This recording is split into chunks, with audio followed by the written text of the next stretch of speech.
चलिए आज हम एक सफर पर चलते हैं। सफर हमारे शरीर के सबसे कमाल के, सबसे जटिल हिस्से का, हमारा मस्तिष्क, जो हमारे शरीर का असली कमांड सेंटर है। लेकिन कभी ये सोचा है कि ये अद्भुत अंग एक ही वक्त पर इतने सारे काम आखिर कर कैसे लेता है? सोचना, सांस लेना और शरीर का बैलेंस बनाए रखना, ये सब एक साथ कैसे हो जाता है? ये वाकई में एक बड़ा और दिलचस्प सवाल है।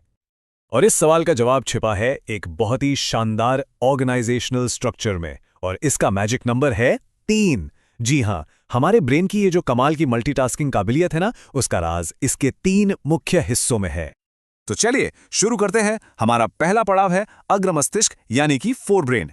इसे आप ऐसे समझिए जैसे किसी बड़ी कंपनी का एग्जीक्यूटिव स्वीट हो, जहां सारे बड़े बड़े फैसले लिए जाते हैं। इस एग्जीक्यूटिव सूट का जो हेड है, जो बॉस है, वो है सेरिब्रम। ये ब्रेन का सबसे बड़ा हिस्सा है और समझ लीजिए कि ये कंपनी के सीईओ की तरह काम करता है। हमारे सारे सचेत विचार, सीखना, भाषा और हमारी मर्जी से होने वाली हर हलचल सब यहीं से कंट्रोल होती है। अब देखिए, कोई भी सीईओ अकेले तो काम कर नहीं सकता, है ना? उसे एक जबरदस्त सपोर्ट टीम की जरूरत होती है। तो यहां है थैलेमस, जो बाहर से आने वाले सारे डेटा को सही डिपार्टमेंट तक पहुंचाता है। फिर है हाइपोथैलेमस, जो कंपनी की बेसिक जरूरतों का ध्यान रखता है, जैसे भूख, प्यास, शरीर का तापमान। और फिर है पिट्यूटरी ग्रंथि। ये एक तरह से एचआर डिपार्टमेंट है, जो हार्मोन्स के जरिए पूरी कंपनी में कम्युनिकेशन बनाए रखती है। चलिए अब अगले डिपार्टमेंट की तरफ चलते हैं। ये है मध्य मस्तिष्क यानी हमारा मिड ब्रेन। ये एक छोटा लेकिन बहुत ही जरूरी कम्युनिकेशन हब है। साइज में भले ही ये छोटा लगे, पर इसका काम बहुत बड़ा है। ये एक जरूरी पुल की तरह काम करता है, जो एग्जीक्यूटिव सूट यानी फोरब्रेन को ऑपरेशंस फ्लोर यानी हाइंड ब्रेन से जोड़ता है। ये समझ लीजिए कि ये एक रिले स्टेशन है, जहां से जानकारी पास होती है, और ये कुछ अनैच्छिक क्रियाओं को भी संभालता है।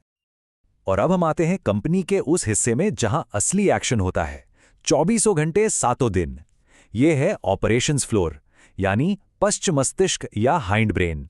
यहीं पर वो सारे जरूरी काम होते हैं जो हमारे शरीर को जिंदा और चालू रखते हैं। इस ऑपरेशंस फ्लोर के भी 3 मुख्य विभाग हैं। पहला सेरेबेलम, ये लॉजिस्टिक्स और क्वालिटी कंट्रोल वाला डिपार्टमेंट है, जो हमारे शरीर के बैलेंस और मूवमेंट्स के तालमेल को संभालता है। फिर है मेडुला ऑब्लोंगाटा, ये तो लाइफ सपोर्ट सिस्टम है, हमारी सांस और दिल की धड़कन जैसी जरूरी चीजें यही कंट्रोल करता है। और आखिर में है पॉन्स, जो शरीर के बाकी हिस्सों के लिए एक नेटवर्क ब्रिज की तरह है, और ये नींद को कंट्रोल करने में भी मदद करता है। तो ठीक है, हमने ब्रेन के अलग अलग डिपार्टमेंट्स तो देख लिए, पर असली जादू तो इस बात में है कि ये सब मिलकर कैसे काम करते हैं। इसको समझने का सबसे आसान तरीका है 2 तरह के एक्शंस को देखना। हमारा अग्र मस्तिष्क यानी सीईओ ऐच्छिक क्रियाओं को संभालता है, जैसे सोचना, कुछ नया सीखना या चलने का फैसला करना। और दूसरी तरफ है मध्य और पश्चिम मस्तिष्क यानी हमारी ऑपरेशंस टीम, जो अनैच्छिक क्रियाओं को संभालती है, जैसे दिल का धड़कना, खाना पचाना या सांस लेना। ये वो काम है जिनके बारे में हमें सोचना तक नहीं पड़ता। और यही सबसे जरूरी बात है। हर डिपार्टमेंट का अपना एक खास रोल तो है, पर ब्रेन की असली ताकत, उसकी असली पावर इनके इस कमाल के टीमवर्क में है। ये एक ऐसा सहज सहयोग है जो बिना रुके लगातार चलता रहता है। तो हमने देखा कि हमारा ब्रेन एक बहुत ही कुशल ऑर्गेनाइजेशन की तरह काम करता है, जहां हर हिस्से को अपनी भूमिका ठीक-ठीक पता है। ये बात एक सवाल जरूर छोड़ जाती है। अगर हमारा मस्तिष्क इतनी कुशलता से व्यवस्थित है, तो इसकी असली क्षमता, इसका असली पोटेंशियल क्या हो सकता है? इस पर सोचिएगा जरूर।